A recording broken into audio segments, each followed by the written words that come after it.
J'ai jamais oublié cette scène que j'ai vécue à Goma en 97. Je commence à venir à Goma au mois de juillet, je découvre un homme brillant.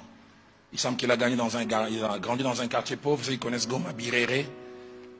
Mais il a commencé à travailler dans le système des Nations Unies. 14 ans de vie commune avec sa femme. Ils avaient 2 enfants, un petit de 9 ans et un autre de 5 ans.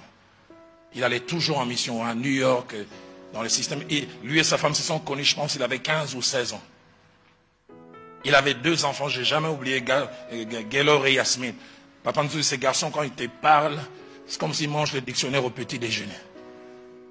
Il aimait toujours me corriger. Vous savez, Lupio Batanga phonétique. Il dit, tonton Roland, on ne dit pas petit, on dit petit. Et brillant.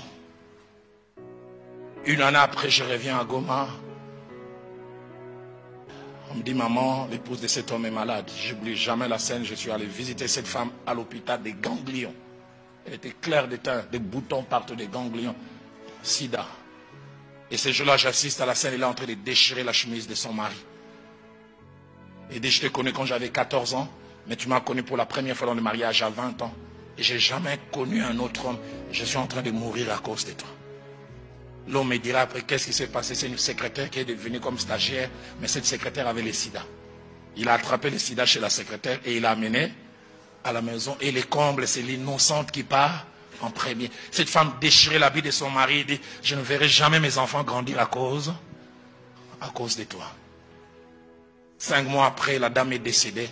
L'année qui a suivi, l'homme est décédé. J'oublie jamais. Au mois de novembre 2006, j'arrive à Goma. Pour ceux qui connaissent la ville de Goma, j'arrive au rond-point BDGL. Il y avait, ici à Kinshasa, on les appelle les Chege, mais à Goma, on les appelle les Maïbobo.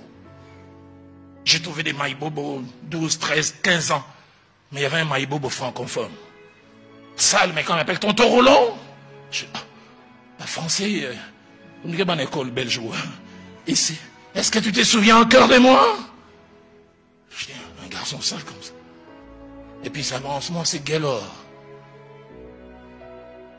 J'ai commencé à pleurer. Et te souviens, tu venais chez nous. J'ai dit, oui, Yasmine, il a baissé la tête. Il dit, Yasmine est morte il y a 2 ans. Pasteur Daniel, ce jour-là, je suis rentré dans ma chambre d'hôtel. J'ai dit, Seigneur, pour l'avenir de mes enfants, je ne céderai jamais.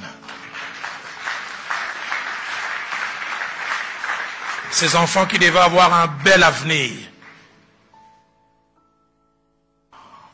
L'une a fini morte, l'autre à la rue, parce que papa a vu une créature.